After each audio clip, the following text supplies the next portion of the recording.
Panoorin niyo mabuti mga kababayan ko kung gaano tayo pinagluloko ng iba nating mga mambabatas na pasweldo natin tapos ganito ang magiging rason nila. Good morning po, good afternoon, good evening. Welcome sa channel ko po, Tito Nice Vlogs. I hope nasa mabuti po kayong kalagayan. Sorry po kahapon na hindi ako nakapag-support po sa inyo. Halos maghapon po kasi may pinuntahan kami sa may Quezon City. Bumalik ako sa aking bayan sa Quezon City, kaya lang may pinuntahan kaming namayapa na yun. Nakiramay kami. Sinamahan ko naman si Commander, mga kababayan ko. Babawi na lang ako sa inyo. Hindi ko malaman. Medyo parang matagal to mga kababayan ko, mga titas, mga titas ha. Kasi itong si Toby Chanko, si Congressman Toby Chanko, independent na siya. Although sinusuportahan pa niya si Pangulong Marcos, maganda ang mga katanungan niya, mga kababayan ko. Itong Appropriation Committee Chairman na si Swan Singh, na pinalitan niya yung natarong si Kimbo, Congresswoman Kimbo, at yung original na chairman dyan, yung di umano'y ang daming proyektong nakuha na si Saldico. Pagmasdan nyo ang katanungan ni Kong Toby Chanko, ibang klase. At ito naman si Swan Singh, Congresswoman Swan Singh, parang nauutal-utal ewan ko. President Sona was yung sinabi na mahiya naman kayo, initiative, errata, for the boys SOP. So ang initiative at errata ay nanggagaling po yan sa Kongreso. Kaya nga medyo nahirapan si Sec Ralph na sagutin kung paano nabawasan yung iba dahil talagang Kongreso po may alam niya. Dalawang pagkakataon po yan, sa BICAM at sa small committee. So I would like to ask the chair to furnish all of the members the signed report of the small committee for 2025. Wait, bakit gumagalaw yung oras ko? Alam niyo mga babayan ko, ang sinagot ni Chairman Swan Singh, yung babaeng Congress, siyempre, si Congresswoman Swan Singh, napaka-shallow, napaka-babong mga kababayan ko. Ang akala ko ba, sabi ni Speaker Romualdez, is transparency. Walang masasayang na sentimo. Mabuti pa to si Chanko wala malakas pa rin si Romualdez, si Speaker Hindi natin alam kung bakit. Magkano. Ano kaya ang dahilan, mga kababayan ko? Hindi naman kasama yung sagot. Pati oras dinadaya. Hindi makasagot, yung kopya ng report ng small committee. Ang tagal. Unprepared si Congresswoman, si Chairman Congresswoman Swan Singh.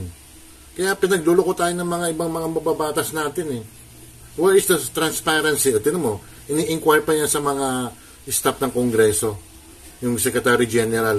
Ayan ano bang klase yan? Sige, si Sandro Marcos, wala namang magawa. Majority floor leader yan.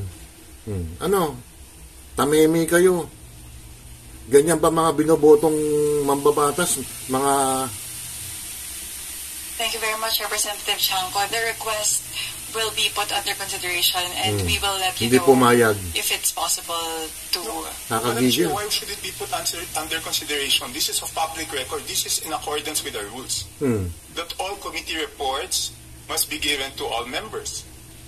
And that should not be taken against my time because you're telling me that, teka, balik natin yung oras ko kasi sinasabi na that will be taken into consideration. Alam niyo mga babayan ko, dati naman tong si Congresswoman, naging mayor na rin siya ng Dabotas yan Matanong yan. Although meron siyang partido, may konsensya to mga kababayan ko. Yung panahon ni Corona, yung impeachment, naging weakness din yan. Hindi na siya pinakinggan mga kababayan ko. Ewan ko lang kung tatakbo siyang senador sa 2028. Sige, pag-iisipan natin kung iboboto na. Pero, okay to si Chanko. Okay siya. It should not be taken into consideration. Madam Chair, allow me to read this, no? Declaration of Principles and Policies. Section number 2 of our rules. Public office is a public trust. The House of Representatives and every member thereof are accountable to the people at all times. I will not read the ending. Speaker Romualdez, at saka yung mga sip-sip dyan kay Speaker Romualdez. Public trust. Office is a public trust, mga kababayan ko. Asan na yung transparency nyo? Alam nyo, ako'y talagang 100% na mga kababayan ko na talagang may mga nakikinabang din na ilan mga mambabatas natin, mga nambubulsa. Nasabi ko ba di umano? Karapatan ko to na tama. Yung iba nambubulsa talaga, mga kababayan ko. Ito lang umagang to, hindi ko muna itatakel. May Blue Ribbon Committee si Senador Rodante Marcoleta, ano lang natin yan, kung ano nangyari sa hearing ng about sa flood control project. Kitang-kita nga doon sa may Mindoro Tambay, tama yung gobernador, galit na galit. Ampaw yung ginawa. Tapos yung isang DPWH official, parang pinagtatakpan pa. Portion. Number 3, efficient and effective access to and dissemination of appropriate and accurate information are imperative in lawmaking. So why should it be taken into consideration, Madam Chair? Ang tagal sumagot, Talagang nararatel. His representation was not the appropriations chair at the time. So the person who's covering the jurisdiction of that particular document, that is a document within the purview. Congresswoman Swansing, huwag mo idadahilan na bago ka lang dyan. May mga staff ka. Hindi ba marunong mag-research ang mga staff mo? Ganyan ba ang pinapasweldo namin? Sabihin nyo, wala. Wala yung hinihingi ni Congressman Chanco. Maski sa tissue paper, hindi nyo nilista, mga of the 19th Congress. Given that we've now crossed over to the 20th Congress, we would need to consider that request. Madam Chair, that's not acceptable. This is public records. Pareho pa naman yung COMSEC natin. At yan dapat dinalagay sa archives. Do I have to read the rules again regarding archives? Sige, pahiya ka. So may ang daming violation, Madam Chair. Walang record, hindi binigay. Ngayon, it's not readily available. Walang record sa archives. Ano to, sikreto? Sikreto kumita. Again, this representation was not the appropriations chair Let's ask the committee secretary. Sandro Marcos, tameme, Signed the records of the 2025 small committee report. Wala, panay ka lang, panay lingong ka lang sa mga staff dyan sa Secretary General. Ayan ano klase kang opisyal, congresswoman ka? Akala mo siguro... Madam Chair, simple lang to. Kung electronic dapat lahat may electronic copy. So dapat i-email sa amin lahat within 5 minutes, di ba? Kinilig ka nga yung nakuha mo yung appropriation committee, yung pala, problemado ka. Buti nga sa'yo. Ayan ano bang klase yan? Unprepared. Pupunta ka sa gera, wala kang dalang sandata. Meeting suspended. Tinan mo, sinuspend. Tuloy.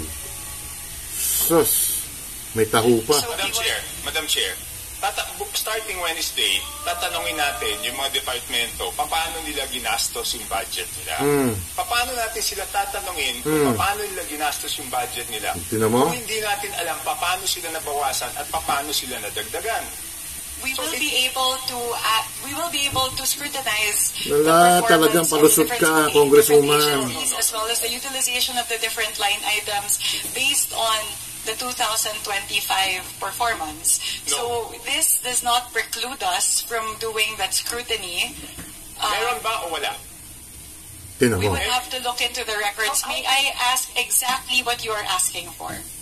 The small committee report of the 2025 budget. Let us just ask the COMSEC kung meron o wala. Kung meron, why was it not filed sa archives based on our rules 15 days after? Congresswoman Swansing, lower house po yan. Lahat po ng mga pinag-uusapan nyo, mga nakaraan man o 20 years ago, kailangan may record po yan. Di ba? In black and white or digital nga. Hinahanap ni Congressman Chanco, saan? Small committee, malaki ang naging participation. Yung mga ibang congressman na wala naman siguro kasalanan, 2 billion ang magiging budget nila, lumobo ng 20 billion. Yung isa, 1 billion. Lumobo ng, I think, 13 billion. Ay, may milagro nangyayari nga, mga kababayan ko. Grabe. So, meron ba o wala? Simple. Kung meron, bakit hindi na-file sa archives? Kung wala, I will let you proceed, Madam Chair. I will not hold this budget hostage. Gusto ko lang malaman, meron o wala? The age gap itself, the output of the small committee is already embedded into the age gap itself. So Grabe, ang daming that's reason. the report. That's the output of the small It's committee. not the report, Madam Chair. Based on our rules, each committee must come out with a report. Yan. No committee is exempted from coming out with a committee report. Ang galing ni Chanco rito, Grabe. Please check Section 39 of Rule 9 of our rules. Papacoach ka. Wala ka. Yung reasoning power mo, Congresswoman Swansing, Kung meron ang dali-dali palpak. naman, baka wala. Wala naman talaga. Ngayon sila gagawa lang. Tameme kayo, buti So nga. the small committee is subsumed within the Committee on Appropriations, and it is Hindi. the Committee on Appropriations who's Parang required sabyon. to submit the Manluloko committee report. ka. In this case, the report and the output of the Committee on Appropriations is the age gap. No, it's not. The Yan. age gap is different from a committee report. Just like any other bill, the bill is different from the committee report. There must be a committee report included to the bill. Lahat. It is not one and the same. Maski office supply, may report yan After the committee hearings are done, Naku, palusot the ka. Committee on Appropriations comes out with the committee report, and then it moves to plenary, at which point we approve it, and the small committee works. So now, the output of the Committee on Appropriations, once that is elevated to the plenary, is the age gap. Naku. So there's no other committee report that needs to be Kala mo furnished siguro with the Committee maganda on posisyon mo dyan. Appropriations apart Problemado from the ka. age gap It itself. is not Congresswoman. exempted from our rules, Madam Chair. Maliwanag, Section 39. Kung gusto nyo basahin nyo. Okay, I will ask the committee secretariat, how many meetings were held? Hindi alam. There were 2 meetings. 2 meetings. 2 meetings. Did you follow, nasaan yung minutes ng meeting? Wala. Ay, sumagot. Medyo tapusin na natin to. Talagang halatang halata. Talagang may pinagtatakpan ang mga iba Where natin were the mga meetings held? What mambabatas.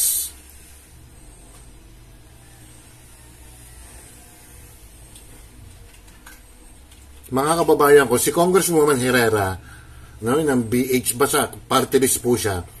Ang sabi niya, yung small committee yan, may report po yan. O bakit di nilalabas? Speaker Romualdez, where is the transparency?